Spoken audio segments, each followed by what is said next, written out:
Okay, it says live streaming now. Well, it's been a while since I actually did any live streaming, so welcome everybody. I hope everything is coming out right, including my video as well as my audio clear. This is Q&A session. I hope people will be able to join me. As I said, it has been a while since I did any live video. It's only because I've been quite busy as well as unwell at certain times, and I'm just recovering. So yeah, I do apologize in advance if I do cough, because that is part of the symptoms of me not being well. Well, here we go. Let's see if we will get some people joining in. I tried to give as much as notice as I could. I'm just going to test to see the voices coming up. Joining in. I tried to give as much as notice as I could. I'm just going to test to see the voices coming up. Joining in. I tried to give as much as notice as I could. Yep, this looks like it's doubling up, but that should be fixed now. Yeah, it was definitely doubling up on the vocals. That's because of the settings I had. Okay, well, I hope people will join me now and in this live broadcast, and then I hope to actually answer few questions that you might have, anything and everything about audio. So here we go. Let me see. It says we've got 2 people on board, and if you are here, please do. What's happening with my laptop? Please say hello so I can greet you as well. And we have Blair James Ryan says good afternoon. Well, good afternoon. So I guess you know the time of the day here in Sydney, Australia. That's where I'm located. It is Monday afternoon, just after 3 o'clock. It is public holiday today here, so that's probably why the reasons I'm actually able to do live stream, because all the times that I am able to do live stream, whenever I can, it's later on in the day, and most of the time, especially people in US are in their deep sleep. So that's why I don't get many people watching my shows, my live shows. And Blair James Ryan says, I'm in sunny Malaysia. Welcome from Malaysia. Yeah, I guess it'll be early morning there, maybe lunchtime or so. So yeah, I hope that we can utilize this time, and I'll be more than happy to answer any questions you might have. There has been quite a few videos that I have put out lately, and I think the last one I uploaded was on Traction T7, the free DAW.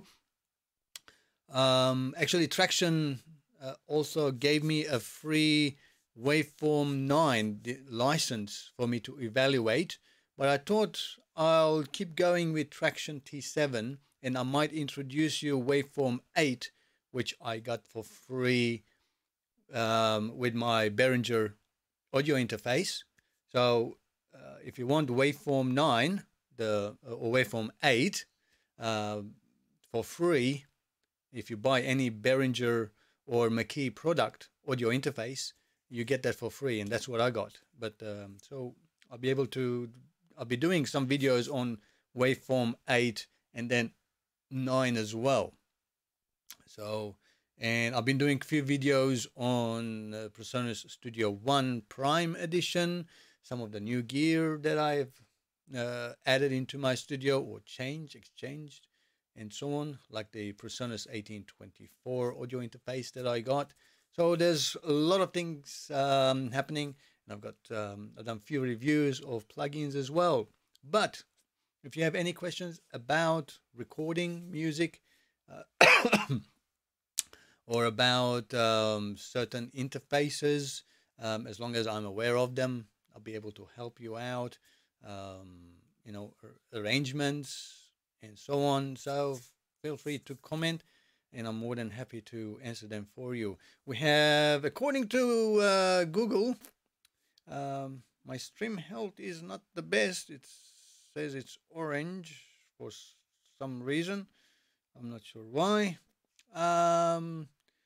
It looks like we have 6 viewers. Please say hello if you have just joined in so I know you are here, and so I can greet you as well.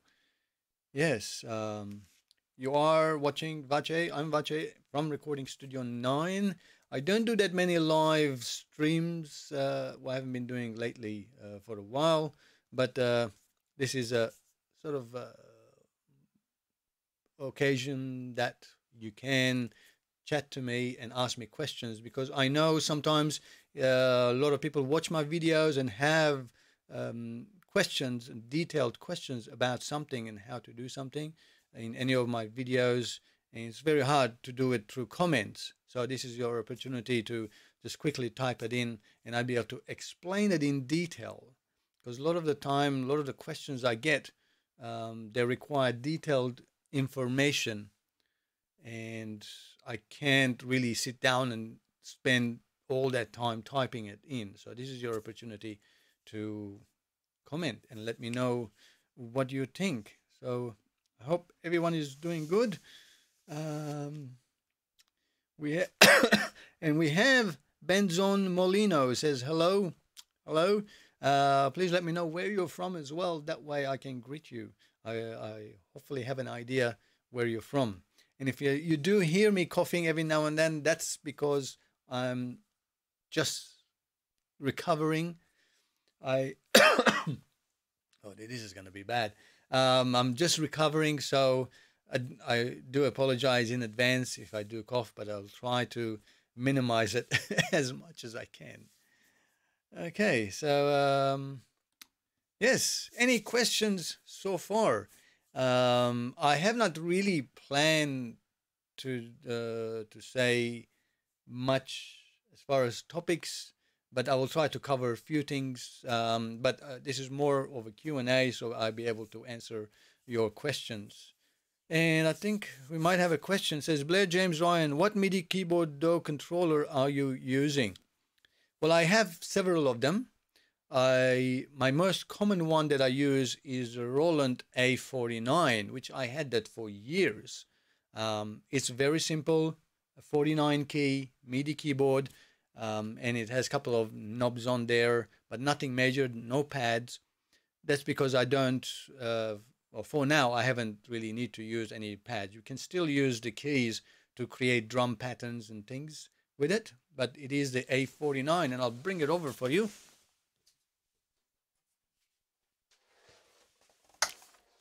It's this unit. I hope you can see it in the camera. Let me turn so I can actually see what's going on. So that's the one there. It's really great one. Feels nice. It does the job.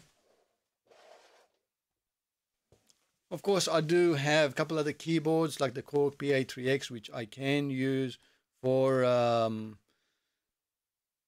MIDI control as well. I am planning to actually get one which is hammer action, 88 keys, like a piano. That is if you are doing any musical arrangements that requires that piano feel, a hammer action, actually feel like piano, because that one, the A49, it's just touch sensitive, nothing to it. I do have another keyboard like the Korg PA3X that I have. It's semi-weighted, so it has some resistance, but not as much. It still doesn't give you that full piano feel or full Rhodes electric piano sounds feel to it. So by just buying a MIDI controller, which has hammer control, and they're not cheap, especially the hammer feel, they're not cheap, but that's what you really need if you really want to get that real great piano sound feel. So that's what I use at the moment. I also have the Arturia Minilab.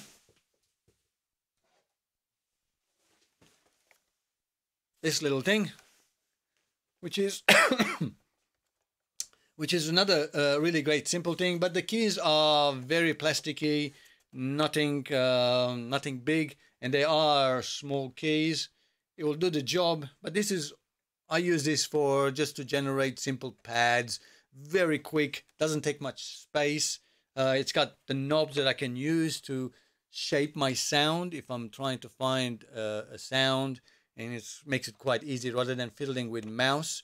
I can set this up so in my VST instrument, and I can adjust the sounds. Or if I'm recording something that needs filter that changes through time, so some synth sounds, then I can use the rotary knobs to adjust it when I'm automating that sound in or recording it. Other than that, it doesn't get used much, but that's another option I have. But another really great thing about this keyboard is that it comes with gigabytes and gigabytes of sounds and VST instruments.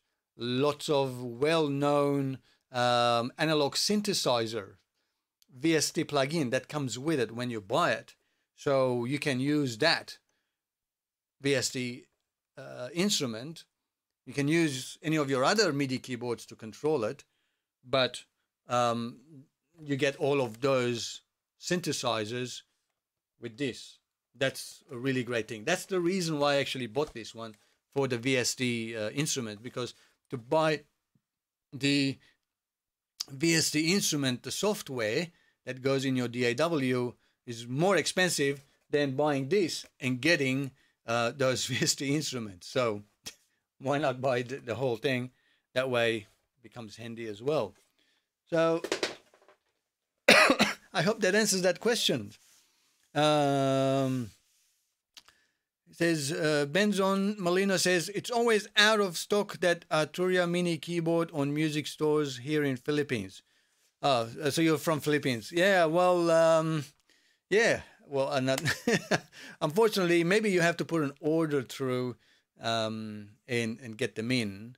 And I think I paid for this one maybe 100 or 120 Australian dollars for the keyboard, and then you get the to download all of the synthesizer VST instruments in your DAW. So that's really cheap for getting thousands and thousands of sounds that you can create music with, from really old analog sounds to all the new crazy soundscape sounds that you can create. So yeah, hope that answers that question, Blair.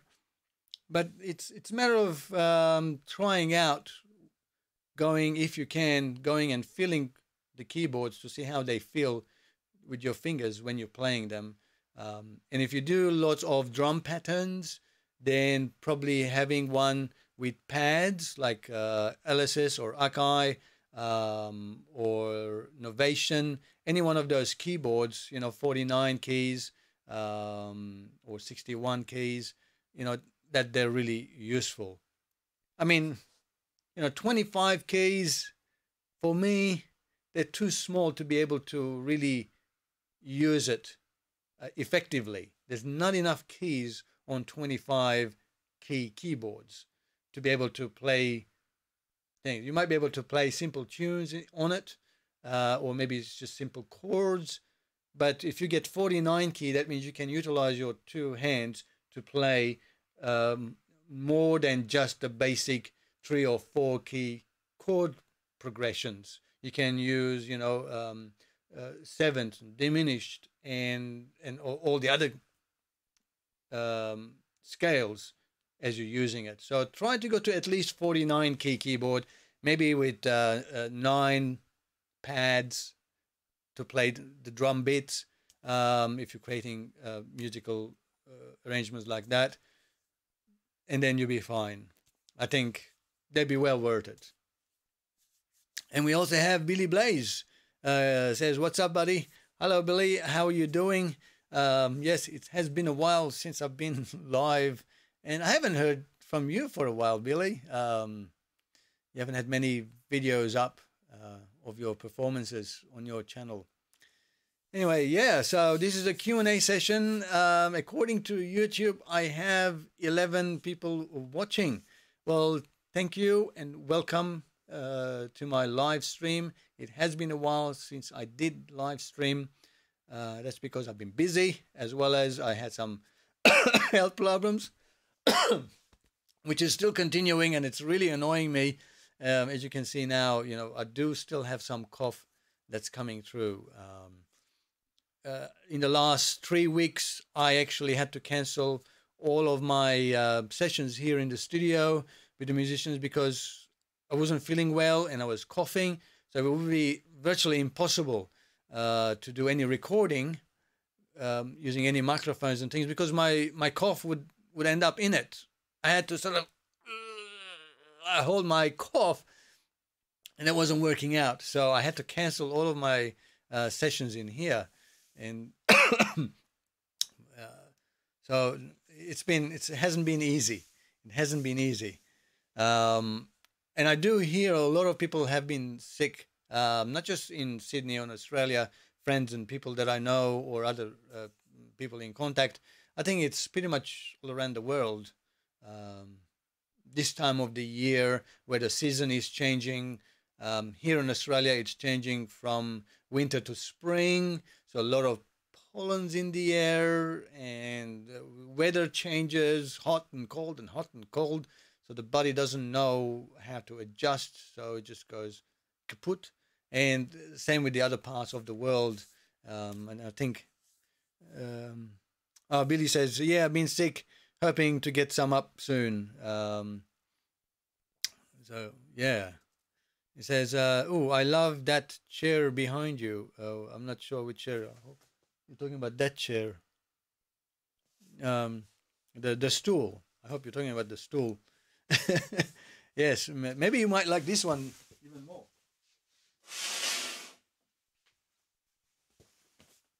How about that one? Is that like that any better? Yeah, so where are we? Anyway, I'm just trying to see if there are any questions about music and music production that you are stuck or some creative idea you want. Feel free to ask and comment, and I'm more than happy to answer. I haven't had any major questions yet, so I hope to get some. It says there's 12 people watching. Hello. So I hope you guys join in. And okay. The Tech Man E says, "Hey man, question. Have you ever used Pro Tools?" Yes, I have. I do have Pro Tools on my system, but I only use it when a client sends me a session in Pro Tools rather than the stems, because they have already sort of done some editing and there's some things in there. That's the only time that I will use Pro Tools, so load in the session, so I'll be able to work it out. And I think my YouTube is actually, live stream is not doing much well here. Yeah, I hope that answers that question. Yes, I do use Pro Tools. I don't know in detail, but I know enough to be able to work out things from it. Because I don't use it every day. My main DAW is Studio One, version 4 Pro. That's what I use. So if they send me in Pro Tools session, then I can load it in Pro Tools, work it out, and do all the mixing and editing that I need to do, and either send the session, or if there is not much session, I will export the stems, import into Studio One, and then work it out in there, because I know I can do that much quicker than in Pro Tools. Oh, okay. Billy Blaze says, I like that one too, but the one with the black top looks awesome. Yeah, well, this one here is actually the most used chair. That's my singer's chair. so that if they don't want to stand up or they want to be sitting down but still in a nice upright position when they're singing, that's what I use. The other one is also nice for guitars as well because it's got it's a stool so they can stand up and they've got their foot up and they can play it. Whatever is comfortable. Yeah, that's. Thank you, Billy.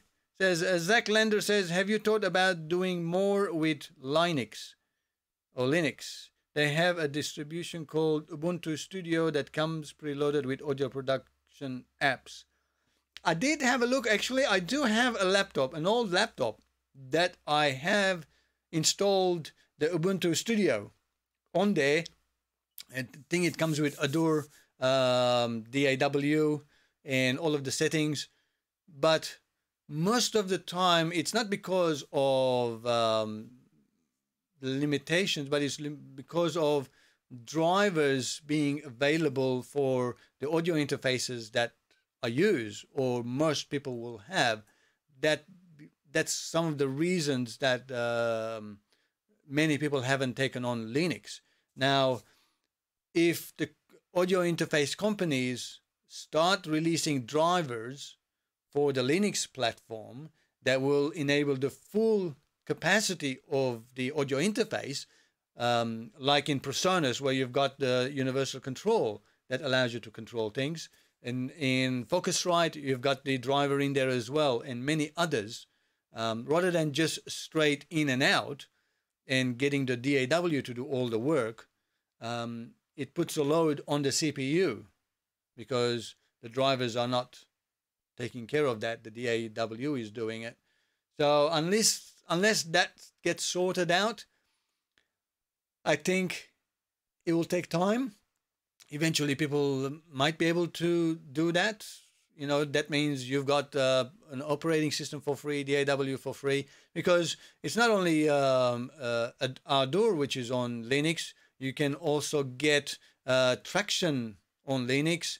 And I'm trying to think, you can get Reaper on Linux, and I believe, and a few other DAWs that work on Linux platform as well. So there are a few DAWs, but the main problem that I faced was getting the drivers, and which are not available on Linux. But yeah, I do have Ubuntu Studio installed in one of my old laptops for trial purposes. I might do a video on there updated to the latest one, and I might be able to do a video on that and showing how successful it is and how usable it is on Linux platform. Again, I think I might have to find a screen capture software, or I might have to capture the HDMI output from my laptop into another PC, and so I can do the screen captures and videos. I'll have to work it out, but I'll keep that in mind.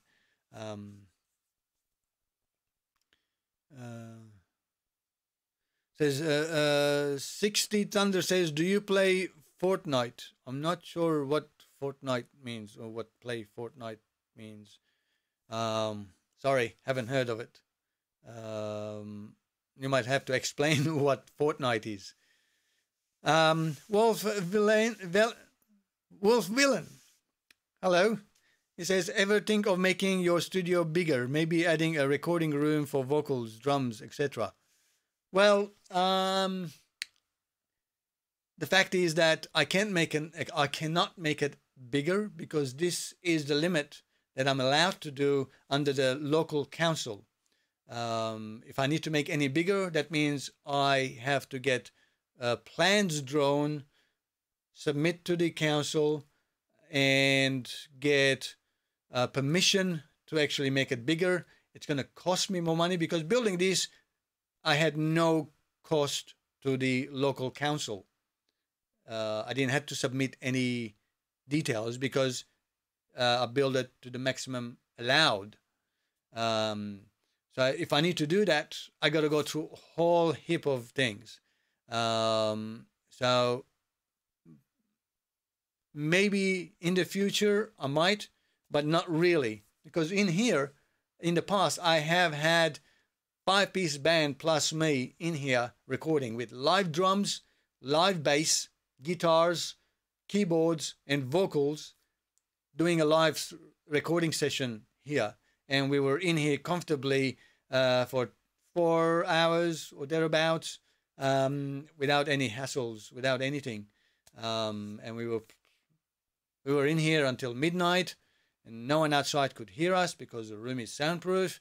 So it worked out well. So maybe in the future I might, but even for vocals, you can see I've got these gobos behind me that actually make them into like a vocal booth without confining a person in a room, being claustrophobic.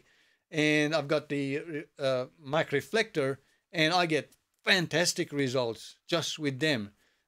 These work so good. They work really, really good. Any room reflections, these guys taken care of. And all my vocals are clean. Very low noise because it doesn't pick up any of the room noise. So it works out really well. So, yeah, at this stage, maybe not. I mean, I can even, as I said, I can fit a whole live drum set here. Not a big piece, just a 5-piece drum set. And if I need to record 7-piece or more bigger piece drum set, I might have to record them individually and then get the other guys come in, like the bass guitar player come in to do the overdubs later on. I can still do that. But yeah, I don't see that I need to get it any bigger. If you haven't seen the video about the band being in here, just search a few months back on my channel and you'll be able to see how everything fit in. I use these gobos to actually enclose the drum as well. So my drum, that I actually mic'd the drum, it sounds really great. The guys could not believe that after recording and listening back at the end of the day, without any mixing, just sounds really great. Sort of solo the drum tracks. I think I use about 6 microphones on the drums on that day, and you could hear everything, and you hardly hear anything else. You can hardly hear the vocalist. You can hardly hear the bass guitar or the guitars. So I could really isolate it, and it worked out really well. So I don't see that I need anything bigger. I think this is a good size for me to be in as a home studio. If I have to grow any bigger, I might actually have to rent somewhere and build a bigger studio. But at the moment, I don't have any plans. Okay. Zach Lender, hello. And it says, how did you set them up around the drums? I hope you're talking about the gobos. Well, you can look at the video. It's a matter of just one on this side and one on that side. And it worked out well. Let me see if I can actually get you a perspective of how it works.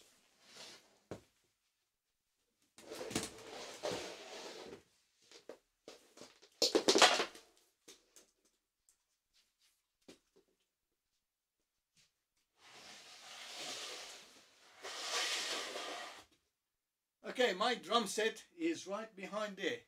So by having the 2 gobos on each side, that made that sort of like a drum room where all of the drums are enclosed in there. And because this absorbed the sound, it actually kept the sound in there without too much reflection.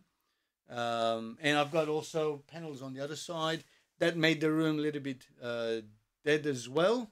So I try to record as dry as possible of the drums, because the acoustics in this room is probably not big enough to actually get nice live drum sound, nice room reverb. So I have to include artificial reverb to the drums. That's how I planned it. That's how I did it. So that's how that works. So if you want to know how it actually recorded, You can watch the video. It's on my channel. I hope that helps. Sorry, I just have to move the camera back again. Yeah. Okay. And any questions? Let's see. We've got 10 viewers now. I hope you guys are doing well. And have some more questions. This is a Q&A session. As I mentioned, I don't have that many live streams. So this is a great opportunity if you've got questions to ask me. And it's always a great idea. There's a lot of YouTubers like me who have videos out giving lots of ideas, tips, and ways into recording audios and trying to get the best audio recording as possible. And getting ideas from different people, it's really great. And I do the same. So I watch other YouTubers who've been in the industry for as long as me or longer than me, and grab some ideas from them as well. So, and ask questions. So that's the whole purpose of my live streaming today. Yes. Let's see how we're doing with all good.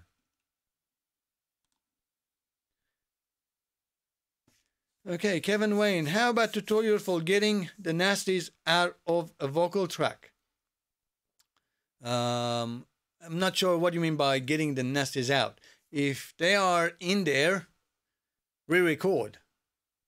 If you're talking about background noise or just room noise and things like that, I usually use if they are coming in, which is a bit hard. My setup here is I actually have the microphone going into a gate and then going into my tube compressor and equalizer, the tube preamp, the studio channel from PreSonus, and before it goes into my DAW. So it's the root of the audio gets already shaped before it gets into my DAW. But if I get a vocal track stem, and it's got background noise, I normally would run it through RX7 denoiser. That works really well. Sometimes you got to know how to adjust it to make sure that there are no artifacts. And once the background sort of noise is deadened as much, so it's not too apparent, the music will cover the rest of the noise anyway. But if you got distortion, clipping, then there's no other option than just to record it for best results. I hope that answers that question. But yeah, I normally use post-production the iZotope RX7 denoiser to get rid of that. Billy Blade says, how are you liking your drone? I just got a DJI Spark drone. I'm actually loving my drone. I think I flew yesterday. I was in another location and I took it with me and flew it as well. Wasn't that much of a good scenery, but yeah, I flew it. I'm getting much better at it, piloting it, getting really nice smooth video footage of things. Take your time. My recommendation would be, like anybody else who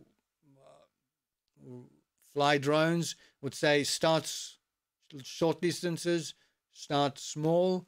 So set your limits, maybe a couple 100 meters away, so your drone is not flying too far away, and practice and learning.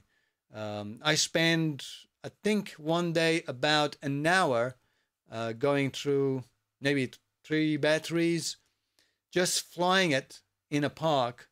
There was no one there. It's an open field park, no one there, and just flying and maneuvering like a helicopter or like a plane, and getting used to the maneuvering of it, and it's probably flying at about maybe a couple meters up, maybe 3-4 meters up at times. So it's not flying high up, it's just flying a couple meters, maybe 4 or 5 meters at most, and maneuvering and hovering around, and you really get used to the controls, and then slowly you get to fly it higher and further away from you, and then you can start getting beautiful shots. The whole thing is to do slow, steady shots, and you get really nice videos from it. I'm loving it. I just done a documentary interview, one of the commercial studios in my area, one of many that I'm going to be doing videos on my channel, introducing the local commercial studios that record music as a business. So I was in an area there, and I've actually flew my drone to take some aerial shots of the local area, and that should be coming soon, very soon, probably end of the week. I should have that video up, and you'll see my drone footage in there as well. But yeah, I'm loving it. Do you have a video? Wolf Villain says, do you have a video on how to mix vocal to 2-track? Not sure what you mean, how to mix vocal to 2-track. There's many videos that I have on mixing vocals, or how to mix a song, and how to balance all of the different instruments, and where the vocals should sit, and how I do it, how I start mixing the song. If it is, let's say, a 2-track backing, I hope that what you mean, like a stereo track, like a karaoke backing track, and you've got the vocal that you want to fit in, it's a matter of just sitting down and balancing it so that the vocal sits just right. And that comes from listening and practice, and see how well you get, and comparing it with very similar genre music or the same original singer, and see where the vocal sits in the commercial release one, and you can try to fit your vocal in that one. I hope that explains that. That's how you're going to get it. As far as for vocal processing, I always do high pass up to 80 for males, and up to probably 100 hertz on females. And because when I'm recording, I'm already pre-processing with my outboard gear, a lot of the time my recorded vocal tracks have just a high pass or low cut as the EQ, and maybe a little bit of boost just on about maybe just above 11K to give a little bit of air if needs to be. Again, that all depends on the vocalist and their vocal range.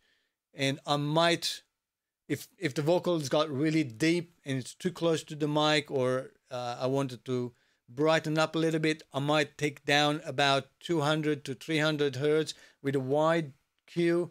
I might sort of take it down with an EQ to brighten it up. Other than that, that's all I have to use. And I just put a leveling compressor on the vocal sub bus to balance it out, to compress it a bit more, as much as I need compared to the music. And that's about it. But if you don't have outboard gear, obviously, you need to adjust the EQ according to how it sounds good.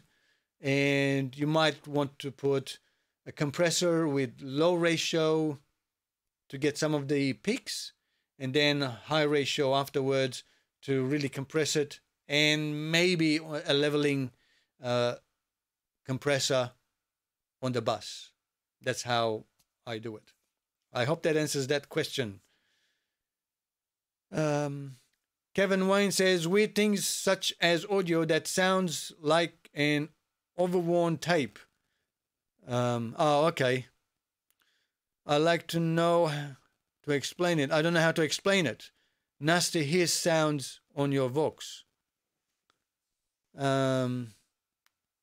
What's the best way to record with fewer artifacts? Yeah. If you have hiss, that means the microphone is not receiving. If it's a condenser microphone, it's not receiving enough power, phantom power, or it's not a good quality microphone that you are using. The most common microphones that I use, which are clean as a whistle, are the Rode NT1.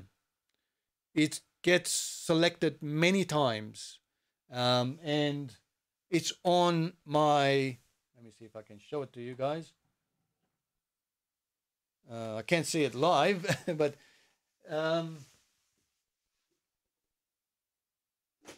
it's on my stand all the time. So it's on my stand all the time, ready to go. That's the Rode NT1. And most people just love the sound. And most people just love the sound. It's crisp, clean. That it also allows me to manipulate the sound. If I want to make it deeper, then I can boost some of the low end. If I need it brighter, which most of the time I don't, I can use some simple EQ. But that microphone is probably the most quietest microphone I have ever heard or I ever had.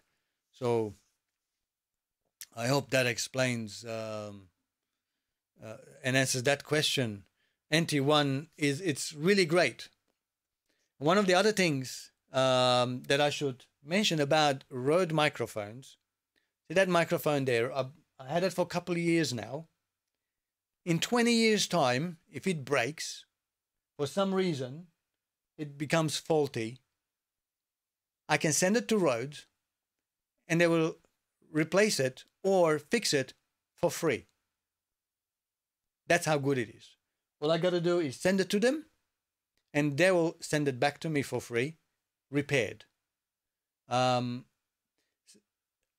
was just talking to another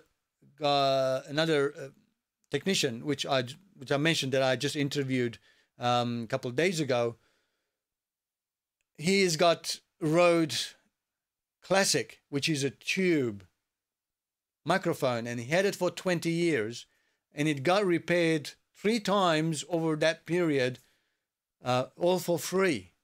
Rode will actually send a courier to pick up the microphone from the studio, take it, repair it, and deliver it back, all for free, not paying 1 single cent. That's what you should need. That's what you want. Microphone that the company trusts that it will last a lifetime.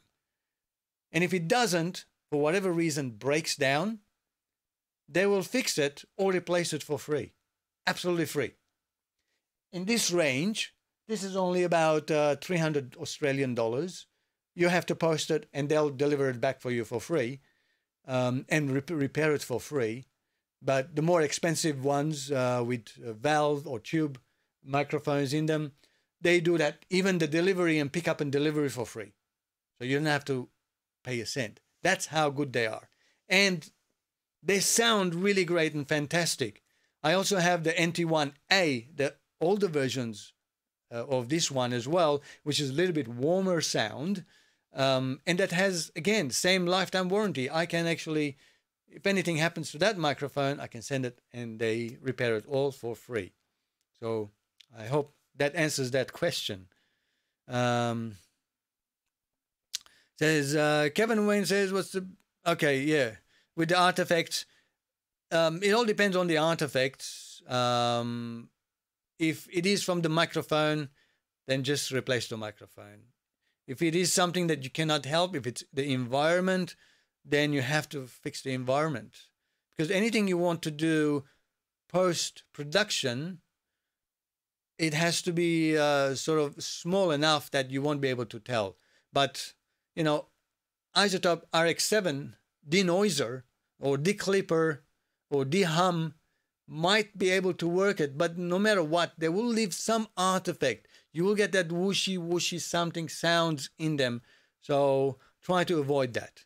That should be your last resort, not everyday go-to resort for the microphone.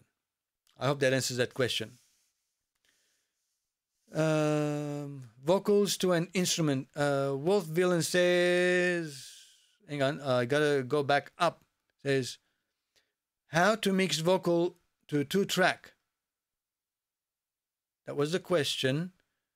And vocals to an instrument track. I'm not sure I'm getting it, but I guess as an instrument track, you mean like a guitar being played, guitars and vocal. Then it's a matter of just getting the right balance. But the best way you're going to get is making sure that you get the same amount of compression and dynamic range reduction on both the vocals and the instrument, the live instrument you're playing. If it's a piano and vocals, then you got to get this right amount of dynamic range compression. Otherwise, one will pop out on top of the other. And same if it's a guitar that you're playing, the classical guitar that you're playing, then you got to make sure you've got the right amount of compression between the guitar as well as the vocals, so either one of them don't pop out of the mix. So they're all balanced. So I hope that answers. And of course, you also put a compression on leveling compressor on your bus. You join both of them together so that even levels up even more so and sounds even level. Wolf Villain says the NT1 is a great mic. Yes, it is. NT1A is what comes up. No, actually, NT1A is on the older version and NT1 is the newer version. I don't know how that works. They should have actually named this one something else, but for some reason that becomes confusing.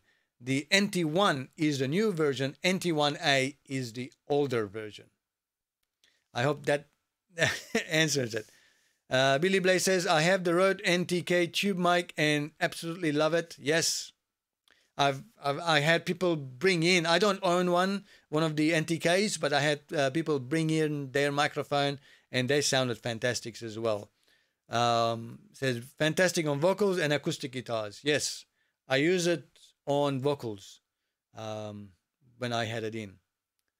Kevin Wine says, used to have an older PreSonus channel strip, quit working on me after a while, so now I have to work out problems other ways. Sorry to hear that. I had my studio channel from PreSonus 4 or 5 years now, and it's used all the time. Every time I turn on my desk, it is turned on, even though sometimes it's not used. It still gets turned on because it doesn't have a freaking button at the front to turn it off. The button is at the back, so I can't reach the back. It's why don't they put buttons at the front, power buttons at the front? It's really annoying. So it's turned on all the time. It lights up whether I'm using it or not, and I don't have any other way to turn it off unless I reach the back. And I haven't had any issues.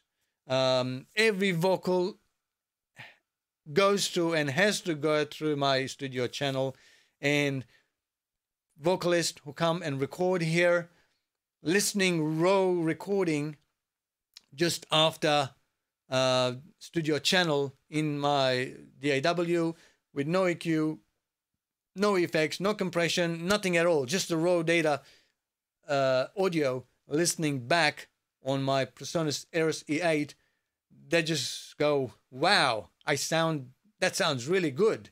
It sounds really good. It shows all of my, off-tune pitches. So we normally, when we do a take, after a couple of takes, we sit down and listen to see how it's going. So we identify all the places where the vocalist has gone a little bit out of pitch, or not right tonality or not right feeling, and then we record it again. And when they hear it, they go, "Wow, my vocal sounds really, really great. I love it." So that's how good it is. So that combination of Rode NT1, which is my most common microphone, which goes straight through studio channel and then out into, let's say, into my PreSonus 1824 now, and into the DAW, it just works fantastic. It's really great. Kevin, yeah, so I hope that answers all of those questions. And time is flying. Wow, it's 50 minutes already in. I hope I'm answering a whole heap of questions for you guys, and this is all informative. I will be doing a few more videos on my latest update of the PreSonus Studio 1824 USB audio interface. I will be hooking up my Focusrite Octopre Dynamic, which is an 8-input, 8-output ADAT interface, which also has compressor in it, analog compressor in it, so that if I've got dynamic sounds like live drums or things that I want to control before they get converted, I can use that. With my Studio 1824 giving me 16 inputs, 16 outputs as such. I still have my Behringer UFX 1604 mixer that I use, usually that as the input, but having additional inputs and outputs on my 1824, that means I can use Studio One's Pipeline XT for each track to export in and use my outboard gear, like my ART compressor or the Behringer compressor and a few other compressors that I have here, and to input and output. So that's what I'm trying to do. So I will make some videos on how I'm actually achieving that. Of course, you can do the same thing with Cakewalk as well. Cakewalk has in and out to outboard processing gear. I've done video on that. You can watch. Traction also does it. Input and output. Pro Tools does it as well. I think Cubase Professional does it, where you can export a track. Instead of putting a plug-in, you can export it into your audio interface, use the input and output from your audio interface, connecting to an outboard compressor, and feed it back into the track and record it. Now, a lot of people go, why would I want to do that?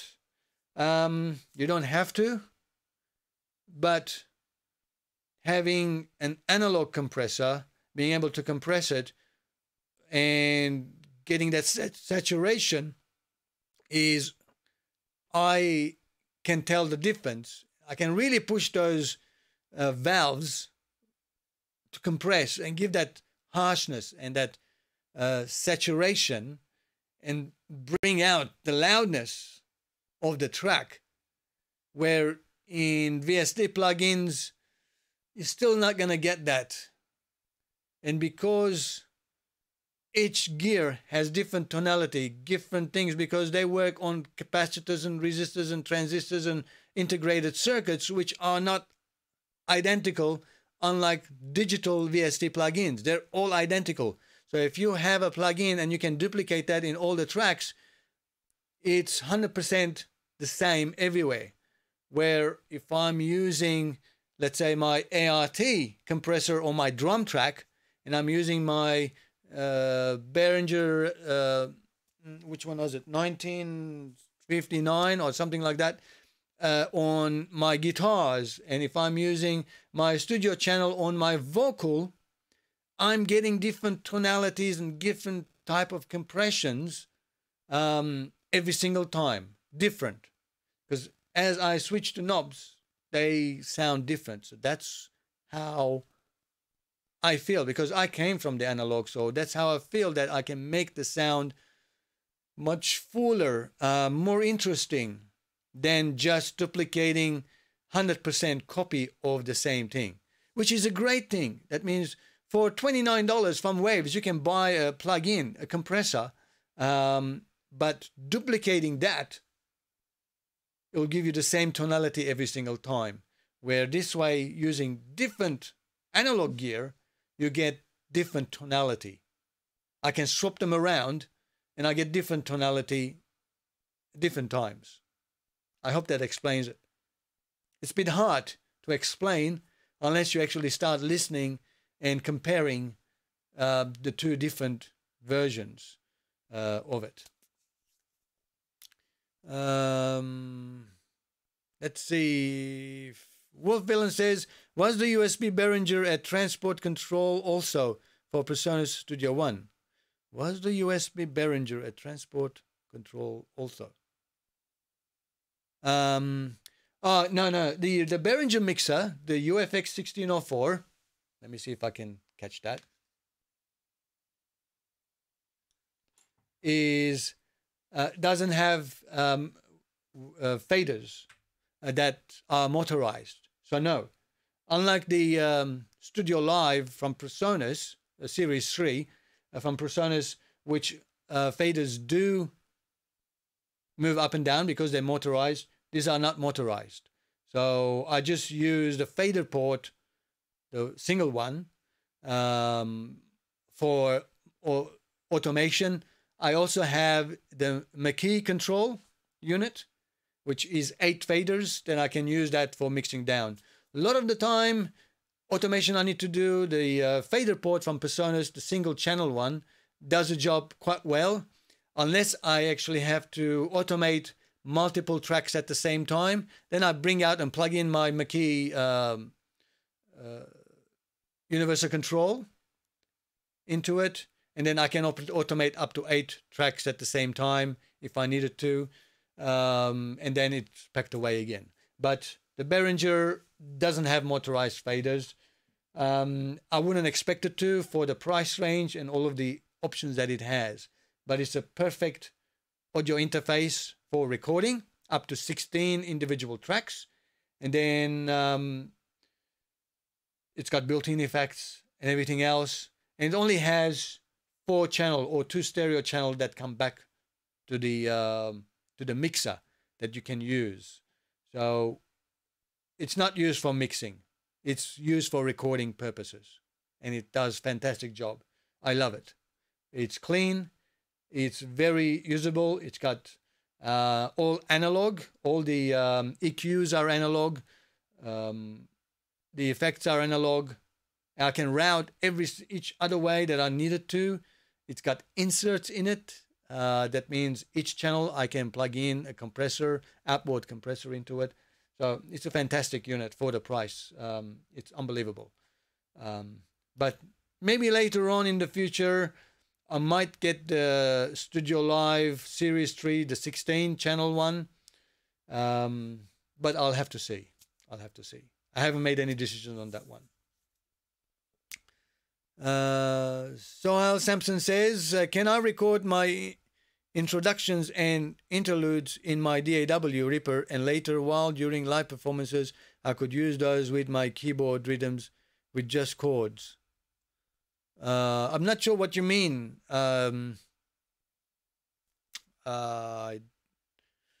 Yes, you can record things in Reaper and play it during live performances, but how you would time it, that is something I don't know. You'd be better off probably just recording the whole thing in Reaper and playing it back, because I don't understand how you would integrate the Reaper recording with chords being played on your keyboard. And it all depends what keyboard you're using. So I'm not sure if that work out. So that is something I cannot answer, because I don't know the details on what you're trying to do and how you're trying to do and why. Yeah. So Kevin Wine says, so the NT1A is warmer, you say. I found one brand new on eBay, brand new for under $200. Yes, because it's not as flat as the NT1. It is warmer as well. To my ears, it feels nice and warm. So if I want a deeper voice, like voiceovers, and or even on females, so that it's not too bright, NT1A works much better than NT1. That's what I use. That's my personal thing. This is what I want to know. PA700, Korg PA700. Sohail says, yeah, I'm not sure if I can answer your question.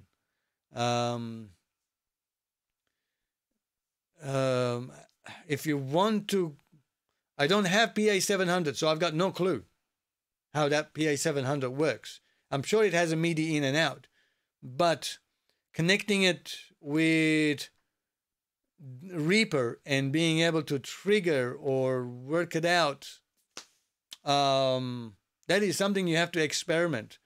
It's not something I'll be able to answer.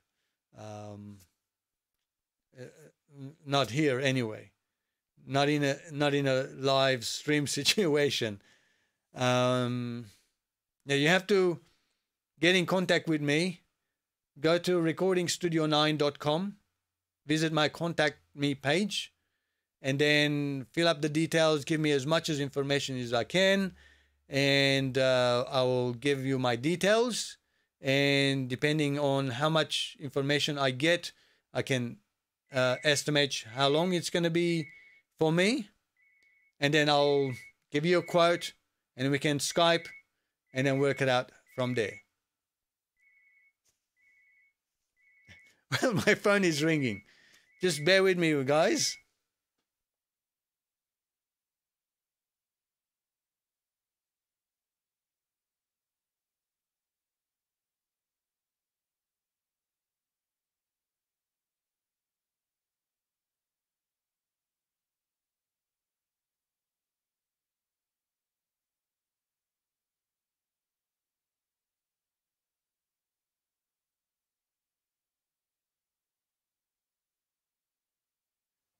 Okay, sorry guys, had to take that call. Well, it's been over an hour, so I told them ring me in an hour, so they have rang me. So as I said, Sohail, just get in contact with me. I'll have a look your status, and then I can give you a quote about how long it's going to take me to work it out for you, whether create a slideshow or do a video for you explaining how to do it and where to do it. And then once you're happy with my quote and I get paid, then I'm more than happy to help you out that way. But here in live streaming, it's not a question I can answer. But thanks for the answer, for the question. Okay, well, looks like I've just gone over an hour and 3 minutes, which is 3 minutes more than I was planning to actually do a live stream. But I hope I got enough information in here. We'll be doing a couple more videos, just finishing off some editing later on today. And I hope to have another new video coming up soon on my channel. And if there are any topics that you want me to cover in videos, please comment here, because I'll be able to read these comments. And if feasible, I'll be able to make videos for you, because it's better for me to make videos of topics and comments that you make on... Sorry. It'd be better for me to make videos on topics that you comment about, and so that they are useful for you, and that's what you're looking for. So feel free to comment here, and more than happy to do them for you. You know, I'm getting quite good at Magic's Music Maker, either the free or the plus and the premium version. On Traction T7, the free DAW, PreSonus Studio One Prime Edition, which is free. and a few other DAWs as well that I have covered. So yeah, any of those topics, I'm more than happy to help you guys out and come up with ideas of how to do things. And yeah, Billy Blay says, always nice seeing you and chatting with you, my friend. Likewise, thank you, Billy. I hope to see some new videos up. I hope you get better as well, and put some up some more videos on your channel. Yes, I think if there are no more questions, I probably would be wrapping it up. Again, thanks for being here. It was absolute pleasure to talk to you, to read your chats and talk to you and show you some of the things that are happening here and some recommendations as well. Well, that's it. Until next time, if there are no questions, final go. Any questions? I'll just wait for a few more seconds because there is a few second delay, and I might actually finish off the live streaming.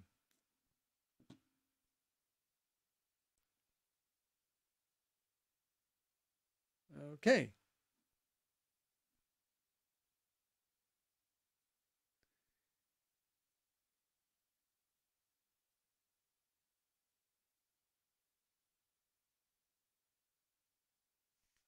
Wolf Villain says, when will you be doing this again? Well, most of my live streams are unplanned, and it's whenever I get the chance. I hope to make as often as I can, but sometimes due to time constraints and the day of the week and the hours, it's not possible to do it. And the times that I am available to do, I only get maybe 2 or 3 viewers because the rest of the world is sleeping. So it's unpractical for me to do it. Today it's an exception because it's public holiday here in Sydney, Australia, and it's 4:15 in the afternoon, and I've been starting 3 o'clock. I started, so I was able to do it because I don't have anybody here today. I'll have people coming in later on today, this afternoon, in about a couple hours' time. So yeah, I'll do as whenever is possible. So keep an eye out. But unfortunately, yeah, the time constraint when I can do it, sometimes it's not practical. Well, yep, that's it. And thank you everybody for joining in. Hope you enjoyed it. And as I say, thanks for watching and have a great time making music. Cheerio, guys.